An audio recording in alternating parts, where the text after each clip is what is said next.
an Aquarius, there's someone you can't stop thinking about, and the meeting between the two of you was no coincidence.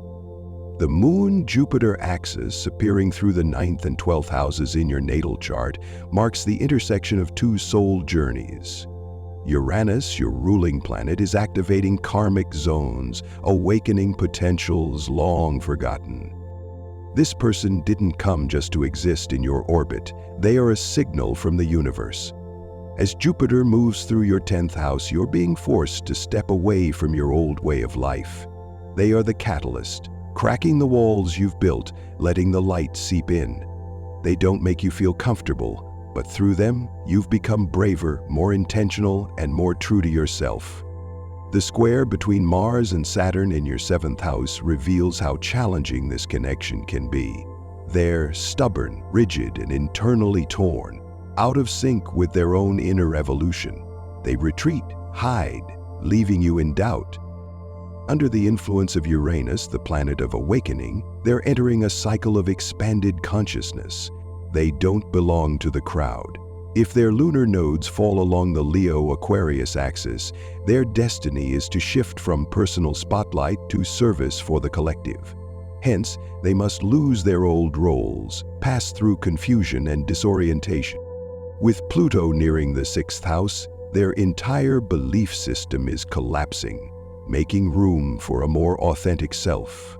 They're repaying old karmic debts, and these unplanned losses are the gateway to their rebirth. The Venus retrograde in the 5th house forces them to abandon old love patterns. No more conquest. They must now learn to love with a bare heart. They once oozed charm and confidence, but now none of it matters. As for you, despite time or distance, their presence lingers. This bond isn't behavioral, it's vibrational, like a soul contract signed long before this life. They didn't come to make you feel at ease. They came to touch the dark places you've avoided. Jupiter, shining on your 11th house, invites you to learn unconditional love and the art of setting boundaries. You're learning to love yourself by not giving everything away. Saturn in your 12th house marks a period of internal healing. You are no longer who you were, not out of weakness, but because you've grown. And even in this strength, you still choose to protect them. Under Chiron's influence, you no longer love them as before, yet you keep them as a memory. You no longer need them near, yet you still wish them peace. This connection didn't begin in this lifetime. Maybe you once lived with them in another. Maybe you owed them a promise. Maybe in a past life's farewell, you were helpless to keep them from leaving.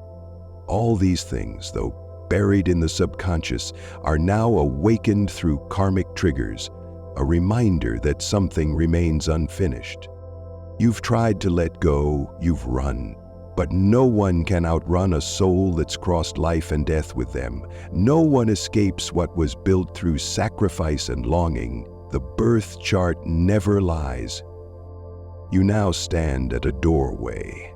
One side holds the haunted past, the other a clear but unfamiliar future. If you choose to look back, they'll still be there. But if you choose to move forward, you will find yourself. This isn't a lesson meant to forget, it's a lesson to remember, to love yourself more, to know that even if you've been hurt, you are still worthy of love again, not from them, but from someone more aligned. As Jupiter aligns with the new moon in Cancer, a golden moment for emotional recovery unfolds. Love is not sacrifice. Love is not saving a soul that doesn't want to be saved.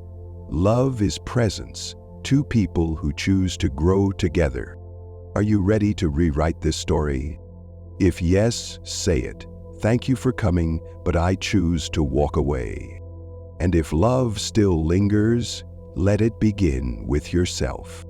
Your journey is not over, but this painful chapter can close now. From here, you will step into a new one, where love is no longer a battlefield, but a home.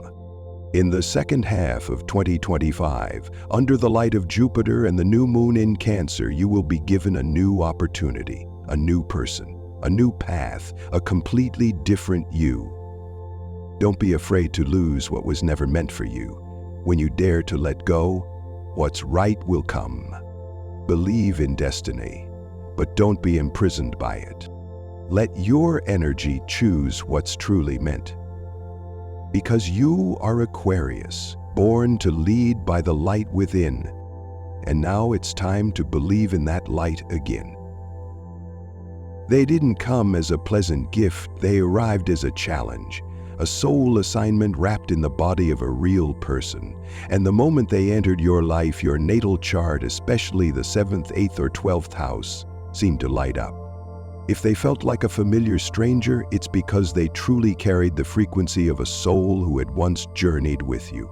The aspects between the lunar nodes and personal planets in your synastry chart reveal a connection that transcends linear time. They're not easy to read, not easy to get close to, and certainly not easy to love. If they carry a fixed sign, Scorpio, Taurus, Leo, or Aquarius, especially with multiple personal planets in one of these, then their strong ego, fierce loyalty, and guarded beliefs make perfect sense. And somehow you, unknowingly, touched that fortress. But beneath that strength is uncertainty. If their progressed chart shows Saturn or Pluto nearing a personal planet, they're being forced to undergo an inner transformation, to face the truths they've long buried. They've been used to the spotlight as a leader, an influencer, or someone others follow.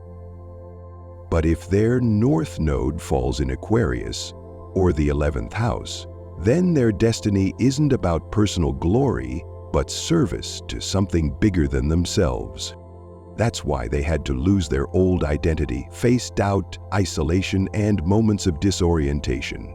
Pluto, transiting their 6th or 10th house, may be urging them to reevaluate their beliefs, who they are, what they live for, and whether their current path still aligns.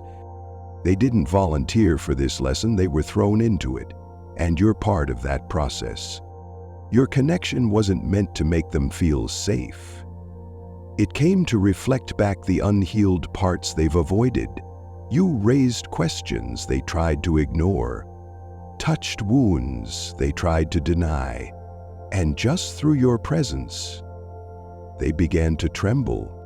In modern astrology, a karmic connection isn't just destined to meet. It's a spiritual reaction triggered by crosspoints between the lunar nodes and someone else's planets. If your south node aligns with their sun, moon, or Mercury, they came to activate you, and vice versa. For them, love was never lacking, it was misunderstood. They believed love was admiration, pursuit, and validation.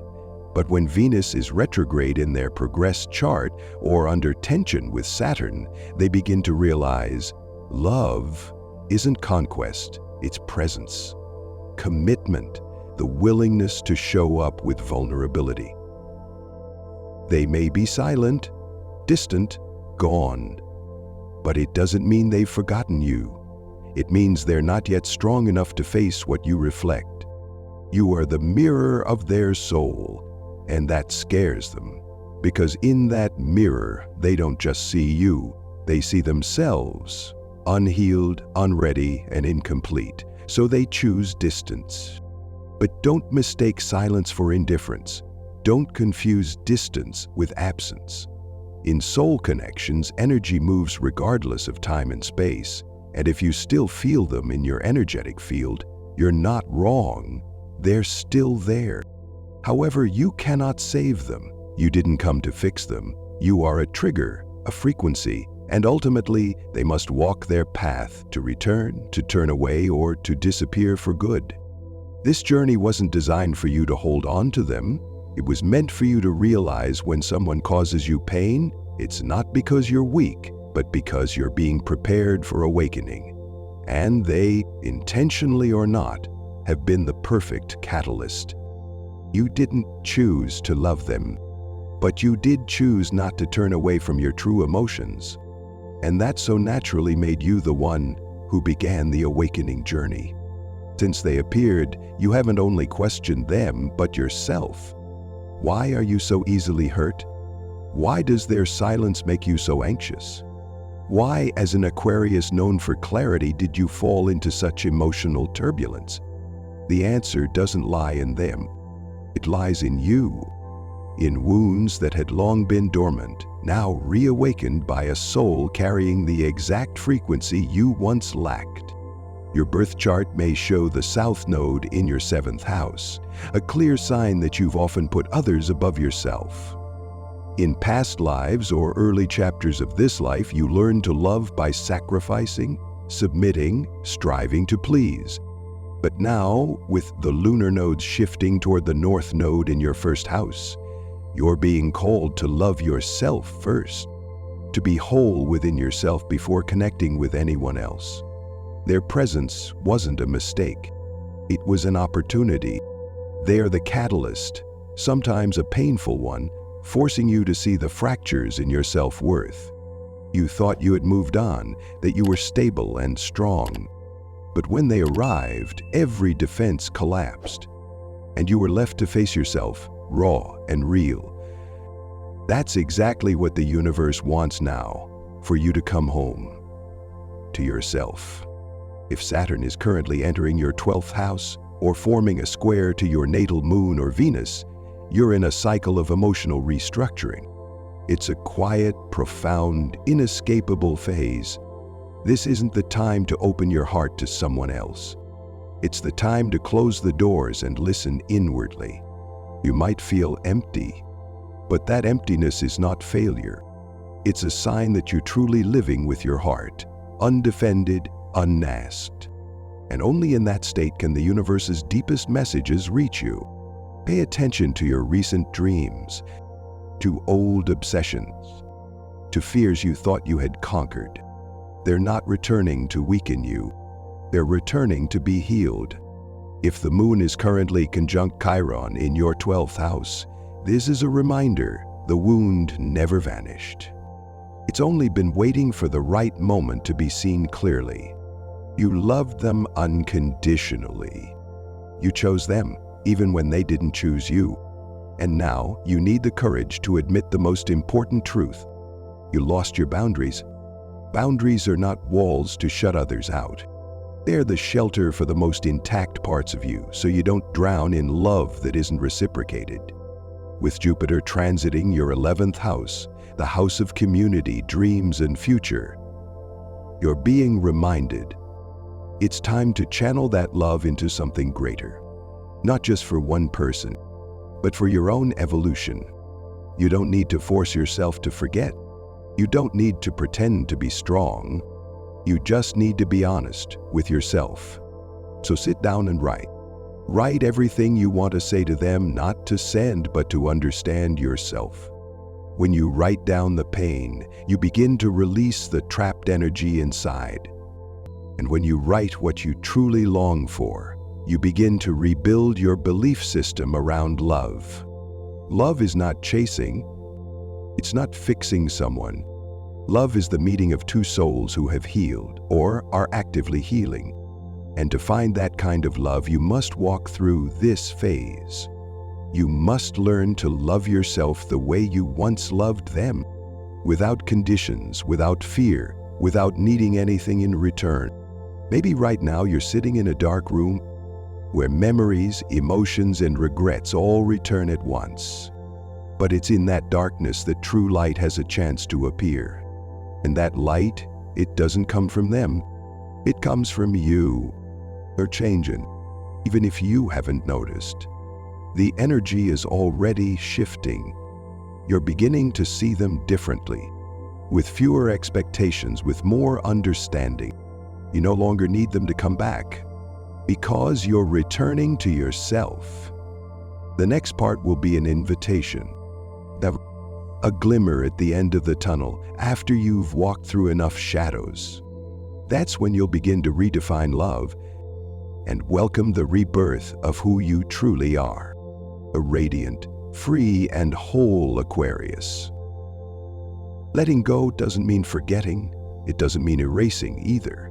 Letting go means no longer letting the past dictate the future At this moment, you might still be thinking about them. A part of you might still hope, long to be understood and want to reconnect.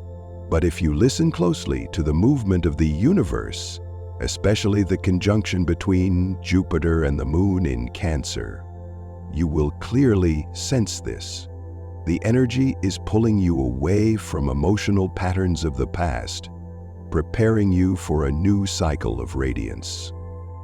Your current chart shows that Aquarius is being deeply influenced by outer planets like Uranus and Pluto, marking a phase of soul reset. If your 4th or 8th house is being activated, you're not just healing a relationship, you're healing a layer of memory buried deep within, perhaps one carried over from a past life or one repeated through many former connections. You once believed that if you were good enough, loving enough, patient enough, they would come back. But astrology doesn't run on effort, it runs on resonance. Two people can love each other deeply, but if one is walking toward the light while the other remains stuck in the shadows of ego, then that path must split, not to punish, but to give each person the space to evolve in their own way. In the collective astrological chart, Aquarius is the sign receiving the greatest challenges, but also the highest potential for rebirth. Transits like Saturn moving into Pisces or Pluto briefly leaving Aquarius only to return are signals that you're in the midst of a mask removal process, confronting the very truths you've been avoiding for years. What you need most right now is not love from someone else. It's unconditional acceptance from yourself. Allow yourself to hurt, to grieve, to remember, and then to leave. Leave behind expectations. Leave behind the version of them you created in your mind. Leave behind the dream of walking forward together. Because if that were meant to happen, they would still be here. But they're not. They've chosen their path, and they have the right to do so. Just like you have the right not to keep yourself trapped in a loop, not to keep sacrificing your inner peace for a shadow that no longer feels real. As the lunar nodes prepare to shift from Taurus Scorpio to Aries Libra, you will feel a strong invitation to act. Don't just understand, move. You don't need to know what comes next. You only need to trust this. When you choose yourself, the universe will rearrange itself to support your path. This act of letting go may not be the last time you feel pain, but it will be the first time you choose you. When you stop trying to change others, you begin to shift your own frequency, and from that point on, new people, situations, and opportunities on the same energetic wavelength will begin to appear. No more chasing, no more exhausting hope, no more unanswered questions, just you learning to live fully with yourself and opening up to what's coming next. And it is coming. If the sun is currently transiting your 11th or 12th house, or if your midheaven lies in a fire sign, then the second half of 2025 will bring powerful expansion. A new version of you is being formed, not from others' expectations, but from a profound sense of self-sovereignty. Not because you have something to prove, but because you truly believe you deserve a life that is joyful and real. And then someone new will arrive, not like the one from the past, and not here to replace them. This person will see you without you needing to try. They will hear you without you having to say much. And most importantly, they will stay, not because you made them, but because they chose to walk beside you. Real love always arrives after you've chosen yourself. Not when you're perfect, but when you no longer need to save anyone and no longer need to be saved. You've reached the end of this journey, and if you're still listening now, you know something in you has changed. Even if you haven't said it out loud, even if you still think about them, but the frequency you're carrying, it's no longer the one you used to hold. The one you loved may never return, but the one you are becoming will never leave. Keep walking, believe in the light that comes after the loss. Because you are an Aquarius, you were not born to live in repetition. You were born to evolve, to light the way. And your journey has only just begun.